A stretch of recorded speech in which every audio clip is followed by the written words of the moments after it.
মানুষ তো বাঁচেই স্বপ্ন নিয়ে যে আমি এরকম ছিলাম, আমাকে ওই জায়গায় যেতে হবে। মানুষ তো বাঁচেই একটা উদ্দেশ্য নিয়ে, গন্তব্য নিয়ে। আপনার লাইফের একটা গন্তব্য আছে, আপনি এই জিনিস অ্যাচিভ করতে চান এবং আপনি সেই পথে হাঁটছেনও, পরিশ্রম করছেন। আল্লাহ চাইতে একদিন আপনি অ্যাচিভ করবেন ইনশাআল্লাহ। কিন্তু যার লাইফে কোনো গোলই নেই, তাদের কি হবে? উম্মাহ আজকে এরকম একটা অবস্থায় আসছে। আমি এখানে আমভাবে সবার কথা বলছি না। যাদের স্বপ্ন দেখার তারা ঠিকই দেখছে, যাদের কাজ করার তারা ঠিকই করছে, তারা কেউ বসে নাই। যাদের জীবন দেওয়া তারা ঠিকই দিচ্ছে, যাদের প্রতিবাদ করার তারা ঠিকই করছে, যাদের জালেমের এগেনস্টে দাঁড়ানো তারা দাঁড়াচ্ছে কি না? সারা ওয়ার্ল্ডে যাদের এই জজবা আছে তারা ঠিকই কাজ করছে। আমি আমভাবে সবাইকে বোঝাই নাই, মেজরিটিকে বোঝাচ্ছি। তো যাদের কাজ করার তারা তো করছে, এবং যারা সফল হওয়ার তারা তো হবেই ইনশাআল্লাহ। আল্লাহ পাক যেন আমাদের প্রত্যেক বিশ্বের বিভিন্ন জায়গায় আমাদের যে ভাইয়েরা দিন প্রতিষ্ঠার জন্য কাজ করছেন, সবাইকে বিজয় দান করে নেন। এখন সময় আমাদের হাতে অল্প, আমি শেষ করবো এখান থেকে। এখানে আসেন, আমি যে কথাটা বলতে যাচ্ছিলাম যে সিরাতের আদলে নবী সাল্লাল্লাহু আলাইহি ওয়াসাল্লাম এইভাবে দাওয়াতের কাজ করার পরে সবর করে, ধৈর্য ধরে, প্রয়োজনে হিজরত করে, তারপরে আবার মদিনা রাষ্ট্র কায়েম করেছেন। তারপরে দাওয়াতের সাথে সাথে জিহাদ, কিতাল এগুলোর মধ্য দিয়ে তিনি পুরা মক্কা বিজয় করলেন, এবং মক্কা বিজয়ে এই যে ভিত্তি, এর উপর দাঁড়িয়ে পুরা আরব বিজয় হলো, এবং এই ভিত্তির উপর দাঁড়ায় 4 খলিফা 30 বছর শাসন করলেন, তাই না? তখন কি ইসলাম এরকম সংকুচিত অবস্থায় ছিল, দুর্বল অবস্থায় ছিল? মোটেই না। বরং স্পেন থেকে এইদিকে চায়না পর্যন্ত, এইদিকে আফ্রিকা থেকে নিয়ে পুরো সিন্ধু পর্যন্ত এই পুরো জায়গাটা আমাদের ছিল। কারণ চিন্তা করা যায়, চিন্তা করছেন একবার যে উমর রাদিয়াল্লাহু আনহু একটা এই খেজুরের বানানো মসজিদে বসে আছেন? ভাবা যায়? এই মাটির মধ্যে তিনি শুয়ে আছেন। রোমান সম্রাটের একজন দূত এসে দেখলো তিনি মাটিতে শুয়ে আছেন, দুপুরবেলা রেস্ট নিচ্ছেন। আর তার বাহিনী এইদিকে পৌঁছে গেছে একেবারে শাম পর্যন্ত, এদিকে পৌঁছে গেছে পারস্য পর্যন্ত। ভাবা যায় এগুলা? ওসমান রাদিয়াল্লাহু আনহুর সময় একদম সাইপ্রাস দ্বীপপুঞ্জ থেকে শুরু করে বাকি সব বিজয় হয়েছে। উমাইয়াদের সময় দেখা গেছে একদম স্পেন থেকে নিয়ে এদিকে চায়না পর্যন্ত, আর বললো আফ্রিকা থেকে নিয়ে সিন্ধু পর্যন্ত বিজয় হয়েছে। আব্বাসীয়দের সময় হয়েছে। এইভাবে প্রায় 1250 বছর আমরা ওয়ার্ল্ডকে শাসন করছি। তখন একটা মুসলিম নারীর দিকে চোখ তুলে তাকানোর জরুরত কেউ করতো না। একটা মুসলিম ভাইকে অন্যায় করবে সাহসই কারো ছিল না, গায়ে টোকা দিবে এই সাহসই ছিল না। আজকে আমাদের চোখের সামনে বিগত 100 বছরে আমার তো মনে হয় মিনিমাম 10 কোটি মুসলমান করা হয়েছে। মিনিমাম 10 কোটি মুসলমানকে হয়েছে বিগত এই 100 বছর। মানে একেবারে চিহ্নিত করে করে ইস্যু তুলে তুলে মারা হচ্ছে। যখন কোনো ইস্যু নাই, সবাই শান্তিপূর্ণ অবস্থায় থাকতে যাচ্ছে, তখন ইস্যু তৈরি করা হচ্ছে, কোন নাটক সাজানো হচ্ছে। আরে মারবি বা যুদ্ধ করবি তো ঘোষণা দিয়ে কর, লুকাচুরির কি আছে? মুসলিমদেরকে মারার জন্য ভারতে নতুন নতুন পায়তারা চলতেছে। এখন আমাদের এই ভাইরা তো বদ্ধ একটা জায়গায়। আপনারাই বলেন তারা কি করবে এখন? তারা মিশন নিছে, রাষ্ট্রীয়ভাবে মিশন নিছে মুসলিম নিধনের। এখন এই ভাইদের কোনো রাষ্ট্র নাই, কোনো জামা নাই, কোনো আমির নাই, কোনো এদাদ নাই, কোনো জিহাদের কোনো মানে ওখানে অবস্থাই নাই করার মতো তাদের, তাই না? ভিতরে কথা বলছি আমি, কাশ্মীরের কথা বলছি না। তাহলে এই ভাইরা এখন কি করবে? এই যে অবস্থা, এই অবস্থা কি মনে করছেন আমাদেরকে প্রভাবিত করবে না? অভ্যন্তরীণভাবে এখানে বাংলাদেশে আমরা বেশিরভাগ মুসলিম হলেও আমাদের আশেপাশে চতুর্দিকে ঘোরাফেরা করতেছে কুফফাররা, চতুর্দিকে ঘোরাফেরা করতেছে। আপনি কাকে বিশ্বাস করবেন? চায়নাকে বিশ্বাস করবেন? ভারতকে বিশ্বাস করবেন? নেপাল ভুটানকে বিশ্বাস করবেন? না মায়ানমারকে বিশ্বাস করবেন? আপনি যাবেন কোন দিকে? আমাদের প্রস্তুতিটা কি? আমাদের প্রিপারেশন কি? রাষ্ট্র কি প্রিপারেশন নিচ্ছে? আমার কথা হচ্ছে রাষ্ট্র নাকি যুদ্ধ করে? সবাই বলেন একটা কথা না, রাষ্ট্রের অধীনে যুদ্ধ। তো রাষ্ট্র কি প্রিপারেশন নিচ্ছে? রাষ্ট্রের সে ফিকির আছে কিনা?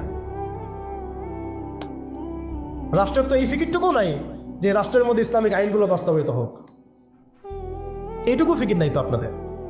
যারা ইলেকশন নির্বাচন গণতন্ত্র এগুলো করতেছেন, কার ফিকির আছে? আল্লাহর কসম করে বুকে হাত দিয়ে বলেন তো কার ফিকির আছে ক্ষমতায় গিয়ে আপনি আল্লাহর আইন বাস্তবায়ন করবেন? ইসলামপন্থী ভাইদের কথা বাদ দিস, ইসলামপন্থী ভাইদের কথা বাদ দিলাম, আমি সেকুলারদের কথা বলছি, ডেমোক্রেটিকদের কথা বলছি। কারণ রাষ্ট্র চলে আসছে এইভাবেই। আর যারা ফিকির করছেন ইসলাম নিয়ে আমি যাব, ওখানে গিয়ে এটা করবো, এটা আপনি ডেমোক্রেটিক সিস্টেমে করতে পারবেন না। আপনাকে সিস্টেমটা সরাই ফেলতে হবে। গণতন্ত্র বলে কোনো শব্দই রাখা যাবে না, তারপরে শরিয়া কায়েম করতে পারবেন। শরিয়া আর গণতন্ত্র একসাথে থাকতে পারে না। শরিয়া, গণতন্ত্র, ধর্মনিরপেক্ষতাবাদ, কমিউনিজম এগুলো একসাথে থাকতে পারে না। একটা বোতল, এর মধ্যে আছে আপনার বিষ, এখানে আপনি দুধ খেতে পারবেন না।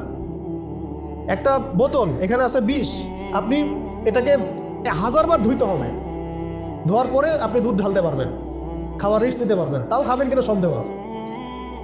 আর এগুলো তো হচ্ছে মারাত্মক শিরকের বিষ। এগুলো পশ্চিমাদের দাসত্ব করাবে আপনাকে। আমাদের হচ্ছে বড় কান্ট্রি আছে একটা তুরস্ক, একটা ইসলামিক ল বাস্তবায়ন করছে কিনা দেখায়। বড় একটা কান্ট্রি আছে মিশর, দেখায় না আমাকে একটা ইসলামিক ল বাস্তবায়ন করতে পারছে কিনা। তিউনিসিয়া পারছে কিনা, আজারবাইজান পারছে কিনা, মরক্কো পারছে কিনা, ইথিওপিয়া পারছে কিনা। আপনারা বলেন পারছে কি? ইয়েমেন পারছে কিনা, জর্ডান পারছে কিনা, লেবানন পারছে কিনা? পারে নাই। আফগানিস্তান পারছে কেন? আফগানিস্তান পারছে কেন? কারণ তারা সিস্টেমগুলোকে সরাই দিছে।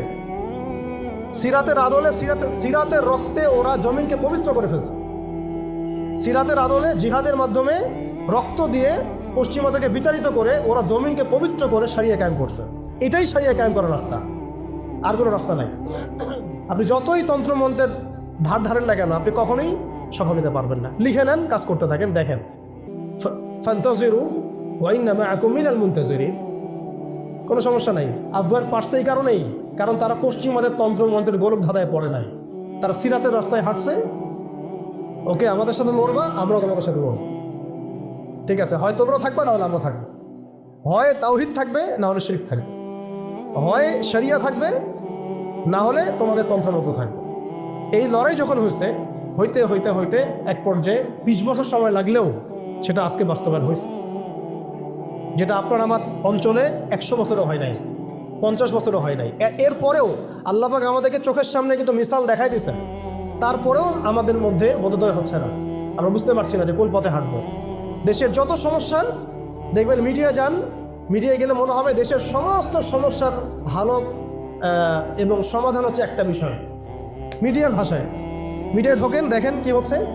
অনেক প্রবলেম দেশের মধ্যে, সংস্কার, এইটা সেটা অনেক কিছু হচ্ছে। ভাবখানা এমন যে সব কিছু থেকে উদ্ধার করবে আমাকে একটা শব্দ, তার নাম নির্বাচন। তার নাম মানে নির্বাচন হলেই সব সমাধান হয়ে যায়। এটা আমাদের আকীদা, আমাদের চিন্তা এরকম ভাই। একটা মুদির দোকানদারকে জিজ্ঞাসা করেন, সেও এই কথাই বলবে। আবার বুদ্ধিজীবীকে জিজ্ঞাসা করেন, সেও এই কথাই বলতেছে। টকশোতে বসে সেও এই কথা বলতেছে। এমপিকে বলেন, সেও এই কথা বলতেছে। মানে পুরো অবচেতন দাসত্ব, অবচেতন ইবাদত। দেখেন আমাদের অবচেতন মনে আমরা ইবাদত করে ফেলছি গণতন্ত্রের, পশ্চিমাদের, ওদের তন্ত্রমন্ত্রগুলোর। ইলেকশন দিলে সব সমাধান হয়ে যাবে? কোন পদ্ধতিতে আপনি দিবেন? দেওয়ার পরে কি হবে? মূলনীতি কি থাকবে? সংবিধান কি থাকবে? সংস্কারগুলো কি কি হবে? আপনি কি আল্লাহর জমিন, আল্লাহর দিন কায়েমের দিকে আসবেন কিনা? এখানে তো অনেক কথা আছে। এগুলোকে সলিউশন না করে XYZ যেই আসুক, আপনি আমাকে বসায় দিন, আমি কিছুই করতে পারবো না। সিম্পল, আমাকে বসায় দেন, আমি কিছুই করতে পারবো না। আপনি সবচেয়ে পরহেজগার মানুষটাকে বসায় দেন, সেও কিছু করতে পারবে না, কারণ সিস্টেমটাই তাকে করতে দিবে না। এই জিনিসগুলো আমাদের বোঝা উচিত। উম্মার সংকটগুলো এইভাবে আমাদের আইডেন্টিফাই করতে হবে। যে অনেক লম্বা হয়ে যাচ্ছে, হয়তো আমি শেষ করে দিই এখন।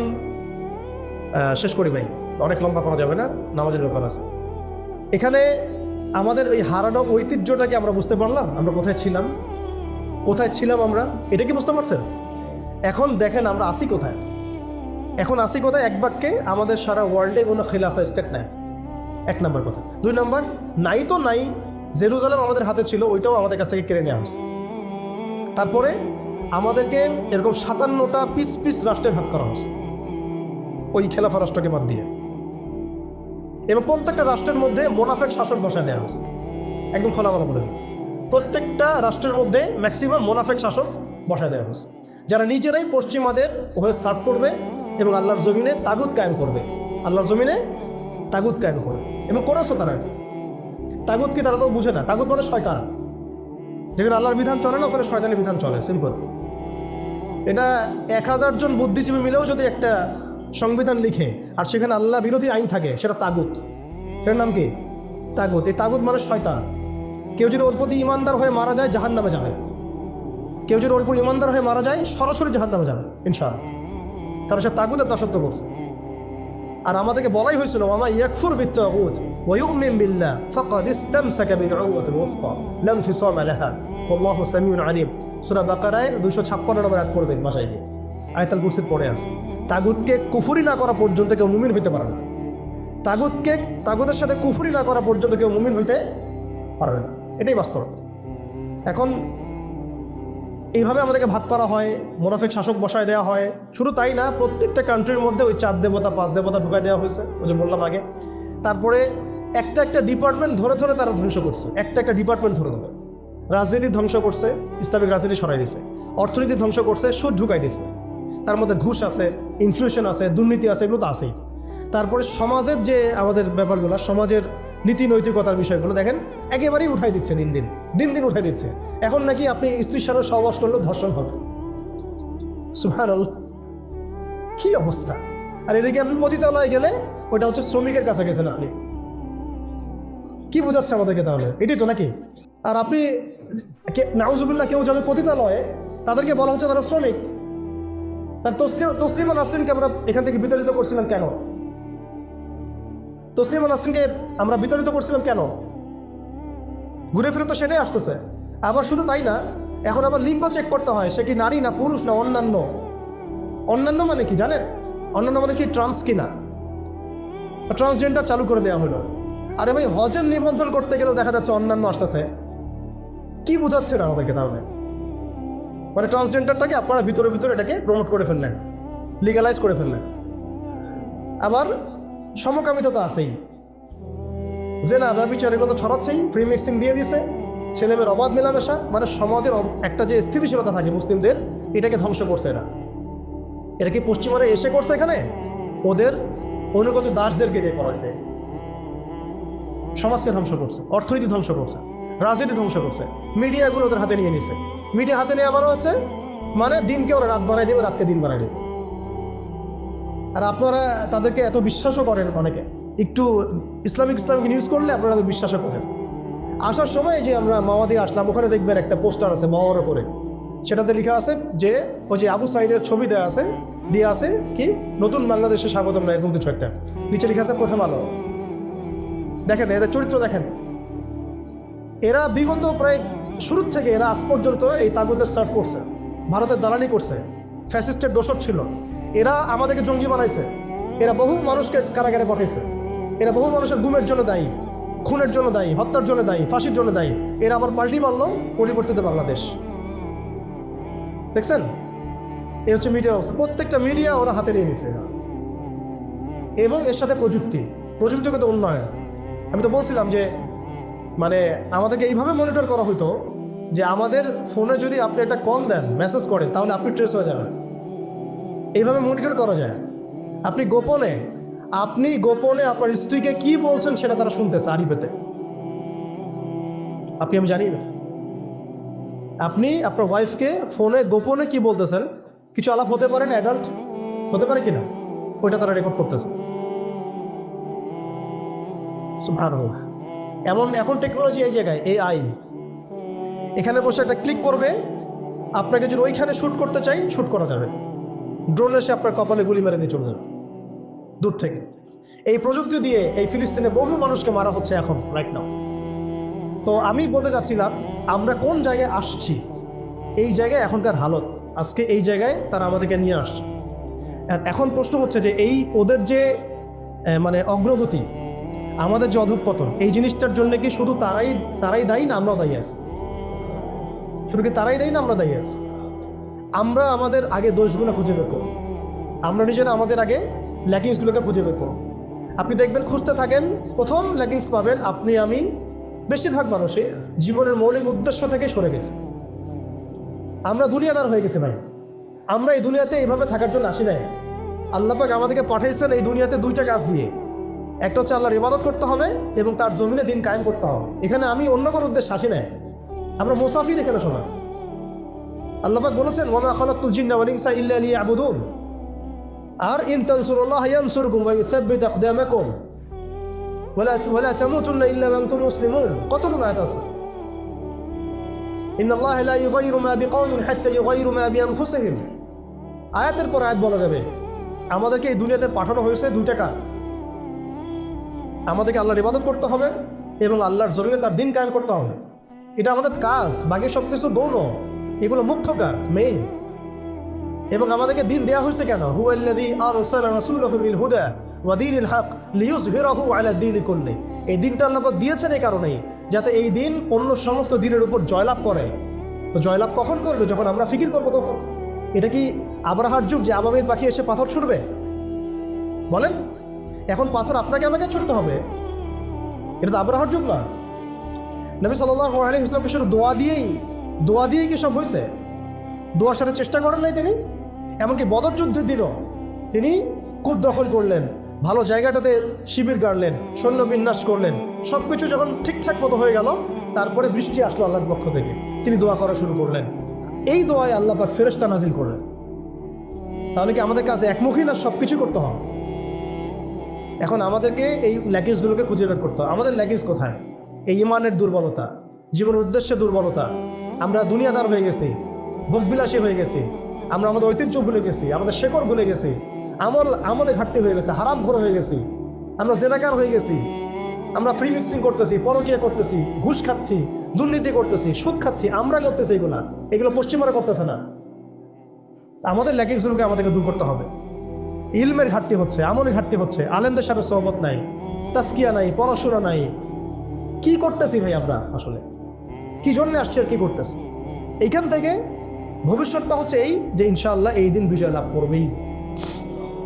আজকার কাল হোক, আল্লাহ পাক এমন জামা, এমন ইমারা, এমন আল্লাহর সেনাবাহিনী তৈরি করবেন যারা আস্তে আস্তে আস্তে আস্তে বাইতুল মুকাদ্দাস পর্যন্ত যায়। এটা লেখা হয়ে গেছে। ইমামুল মাহদি আসবেন, লেখা হয়ে গেছে। এবং তার অনুসারী তৈরি হয়ে যাবে, লেখা হয়ে গেছে। দাজ্জালের বাহিনীও তৈরি হবে, এটাও লেখা হয়ে গেছে। দাজ্জাল তার অনুসারী ইহুদিদেরকে নিয়ে এই বিশ্বকে 40 দিন শাসন করবে, এটাও লেখা হয়ে গেছে। এবং তারপরে ঈসা আলাইহিস সালাম তাকে হত্যা করবেন প্যালেস্টাইনের বাবে লুত নামক জায়গায়, এটাও লেখা হয়ে গেছে। মহাযুদ্ধ মালহামা আসবে, এটাও লেখা হয়ে গেছে। এর কথা হচ্ছে এগুলো যেহেতু হবেই, লাউহে মাহফুজে লেখা হয়ে গেছে কুদিয়াল আমর, তাহলে আমাদেরকে তো আমাদের কাজগুলো এখন বের করে ফেলা উচিত। আমাদের কাজ কি করতে চান? আদৌ সেই বিজয় কাফেলে আমরা শরীক হতে চাই কিনা? তাকে এইভাবেই আমরা দিন যাবে, রাত যাবে, খাবো দাবো, ফুর্তি করবো আর মারা যাবো, এটাই কি আমাদের উদ্দেশ্য কিনা? আমাদেরকে আমাদের লক্ষ্য আগে ফিক্স করতে হবে। লক্ষ্য ফিক্স করতে হলে কয়েকটা কাজ মোটা থেকে বের হয়, আমি এক মিনিটে বলে শেষ করে দিচ্ছি। সেটা হচ্ছে ভাই, আমাদের সবাইকে আগে তওবা করে আল্লাহর দিকে ফিরে আসতে হবে, প্রথম কাজ এটা। কারণ নাপাক কলব দিয়ে, নাপাক হৃদয়ের মধ্যে আপনি কখনো দিনের ফিকিরগুলোকে ঢুকে পাবেন। কলবকে পবিত্র করতে হলে আমাকে আগে তওবা করে আল্লাহর দিকে ফিরতে হবে। আল্লাহর দিকে ফিরে আসেন, নিজের জীবনটাকে মূল্যায়ন করেন। আসেন আমরা সবাই মিলে একটা কাজ করি, অন্ততপক্ষে আমরা সবাই মিলে একটা চেষ্টা করি, ফলাফল আল্লাহর হাতে, আল্লাহর জমিনে আল্লাহর দিন কায়েম করা যায় কি চেষ্টা করে দেখি। এবং সেটা আমাদেরকে তো আল্লাহ পাক পুরো বিশ্বের জিম্মাদার করেন নাই, আমরা এই অঞ্চলে থাকি, এই অঞ্চলে অন্তত আমাদের চেষ্টা করা উচিত। অন্য অঞ্চলে তো ভাইরা চেষ্টা করছেই। আফগানের ভাইরা তো আমাদের জন্য পরোয়া করে বসে থাকে নাই। ওই আফ্রিকার ভাইরাও তো বসে নাই, এদিকে হামাসের ভাইরাও বসে নাই। কেউ কি বসে আছে? দেখেন, যাদের কাজ করে তারা কিন্তু ঠিকই করতেছে। আমাদের অঞ্চলের কনফ্লিক্টটা আপনি হারাইতে পারবেন না। আমাদের অঞ্চলের কনফ্লিক্টটা হচ্ছে এই উগ্র হিন্দুত্ববাদীদের এগেনস্টে।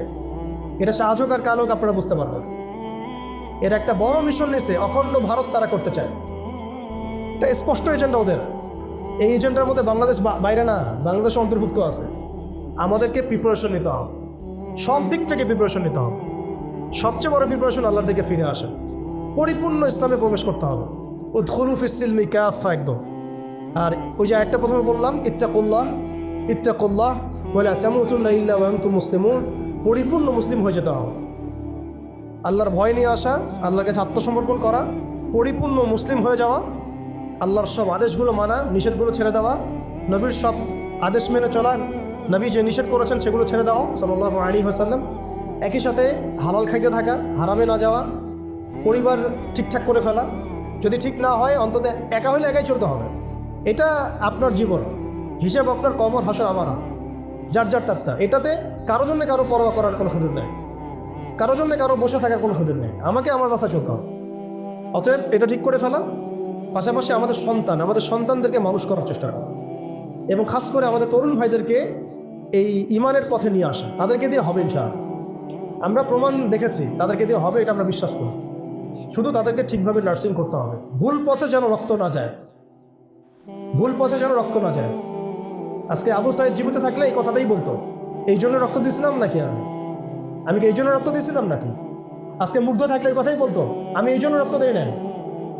যা করতেছেন আপনারা, আর বেশি বললাম না, যা করতেছেন আপনারা, শহীদ ভাইরা জীবিত হইলে তার এই কথা বলতো, এই জন্য আমরা রক্ত দেই নাই। এখন আমাদের এই প্রজন্মের ভাইদেরকে বোঝাতে হবে, দাওয়াতের কাজ বাড়াতে হবে, ওলামা ইকরামের সহবত লাগবে, ইলম লাগবে, তারপরে তাসকিয়া লাগবে, আধ্যাত্মিকত্বের দরকার আছে, ব্যাপক পড়াশোনা করতে হবে, আমল বাড়াই দিতে হবে, এবং সময় নষ্ট করা যাবে না। এর পাশাপাশি আমাদের প্রয়োজন হবে একটা জামাআবদ্ধ হওয়া। প্রত্যেকটা জায়গায় তাওহীদপন্থী ভাইদেরকে জামাআবদ্ধ হয়ে যেতে হবে। বড় পরিসরে জামা হোক না হোক, ছোট ছোট জামাগুলো হয়ে যাক, ছোট ছোট জামাগুলো প্রত্যেকটা জায়গায় হয়ে যাক। এলাকা ভিত্তিক কাজ করেন, মসজিদ ভিত্তিক কাজ করেন, আপনি অ্যাসোসিয়েশন করে কাজ করতে থাকেন, ইনশাআল্লাহ একদিন না একদিন আল্লাহ চান্ত বড় জামাও ক্রিয়েট হয়ে যাবে ইনশাআল্লাহ। আমাদের লাগবে আমির, লাগবে মামুর, লাগবে সাম ওয়া তাআ, আমাদের লাগবে একটা চেইন অফ কমান্ড, এবং এদাত লাগবে, প্রস্তুতি লাগবে, শারীরিক প্রস্তুতি, মানসিক প্রস্তুতি, আত্মিক প্রস্তুতি। যখন সময় আসবে ইনশাআল্লাহ আমরা ঝাঁপাই করবো ইনশাআল্লাহ। এখন এখানে দাওয়াতের ক্ষেত্র চলতেছে, বাংলাদেশে এখন দাওয়াতের মেহনত বাড়াতে হবে, ব্যাপক দাওয়াতের কাজ করতে হবে। এখানে বাংলাদেশের অভ্যন্তরে সশস্ত্র যুদ্ধের কোনো এখানে মাসালা নাই, সুযোগ নেই। হ্যাঁ, ওরা যদি আমেরিকা হয়ে আসতে চায় আমরা তালেবান হয়ে যাব, খালাস। ওরা যদি ইসরায়েল হয়ে আসতে চায় আমরা হামাস হয়ে যাব। কিন্তু যদি এই অবস্থা না থাকে, শান্তিপূর্ণ অবস্থা, তাহলে আমাদের এখানে দাওয়াতের মেহনত বেগমান থাকতে হবে। এখন সে হালত চলতেছে, অতএব আমাদের সবাইকে দাওয়াতের কাজে আত্মনিয়োগ করতে হবে, এই যোগ্যতা তৈরি করতে হবে, এবং এলাকা ভিত্তিক জামা গঠন করে ফেলতে হবে। এবং সবচেয়ে বড় কথা, ইসলাম তো পালন করবই, এর পাশাপাশি অন ইসলামিক যে কুফরি, আকিদা, শিরিক, বেদাত, এগুলো সম্পর্কে আমাদের জানতে হবে। সমস্ত হালাল হারাম আইডেন্টিফাই করতে হবে, এগুলো থেকে দূরে থাকতে হবে। এমন যেন না হয় যে আমি সঠিক পথেও চলতেছি, আবার গলদ আকিদার মধ্যেও আছি, আমি ভালো কিছু নিয়াতে হাঁটছি, আবার দিকে কবিরা গুনাহ করতেছি। এমন যেন না হয়, নিজেকে একেবারে আকিদা, আমল সব দিক থেকে পরিশুদ্ধ করে নেওয়া। আল্লাহ পাক আমাদের সবাইকে, খাস করে আমাদের তরুণ ভাইদেরকে, এবং যারা যারা আমরা এই বয়ান শুনলাম বা শুনছি বা শুনবো ইনশাআল্লাহ, সবাইকে আল্লাহ রাব্বুল আলামিন এই জমিনে দিন কায়েমের জন্য কবুল করবেন।